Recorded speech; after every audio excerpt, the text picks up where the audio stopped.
We hear a lot today about the value of wellness and awareness. Deepak Chopra has been focused on both for the past 45 years. His new book is called Metahuman, Unleashing Your Infinite Potential.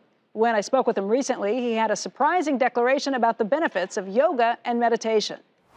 I've never been sick in my life. I'm 73 next month, and I'm in perfect health. I mean, if that's not an argument for listening to some of this, I don't know what is. What do you do every day? How does meditation work for you? How does it start? First of all, I take life as a play. And secondly, I am addicted to yoga and meditation. I do about 2 hours of that in the morning. But in truth, I never move away from my center of being, no matter what the situation is. I'm independent of situations, circumstances, people, events, interpretations, validation, invalidation, criticism, all of that.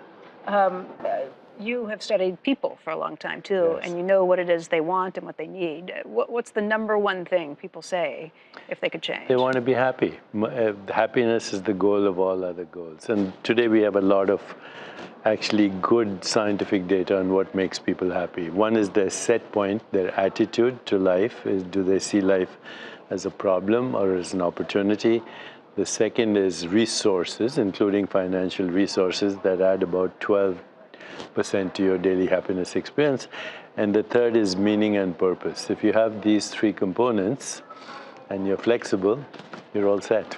Well, let's focus down on the financial aspects of that, since we're a money show. What can people do about their financial health? What can they, or should they be I think the first thing they should do is not spend money that they haven't earned to buy things that they don't need to impress people that they don't like. That's where all the stress is. The second, my mother told me when I was growing up and getting to be a young man, put away 10% every month of whatever you earn, and let it be there, because everything is a spiral. It kind of comes back to where it started from. Sometimes it regresses. In the long term, it evolves. Don't worry about it. Stay put with sensible savings and investment. I mean, that makes a lot of sense. But what about issues that are a little out of your control? What if it's educational expenses? What about if it's health expenses? What do you tell people in those scenarios? I think you always find the best opportunity that you can within your means. I know that, of the $2.2 trillion that circulates in the world every day, only 2% goes to provide services and goods. The rest is making money off money, off money, off money. And it ultimately leads to insanity. And they should relax, understand, get the best advice, and then let it go. Enjoy the day.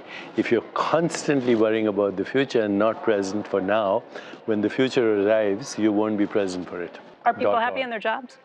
Only 20%. 80% of people are either disengaged or actively disengaged because they're not using their skills or talents. They're constantly in the company of people who are critical and demoralizing. If a supervisor ignores his people who are working for him or her, the disengagement rate goes up by 45%. If he or she criticizes them, the disengagement rate falls to 20%. People would rather be criticized, but at least noticed.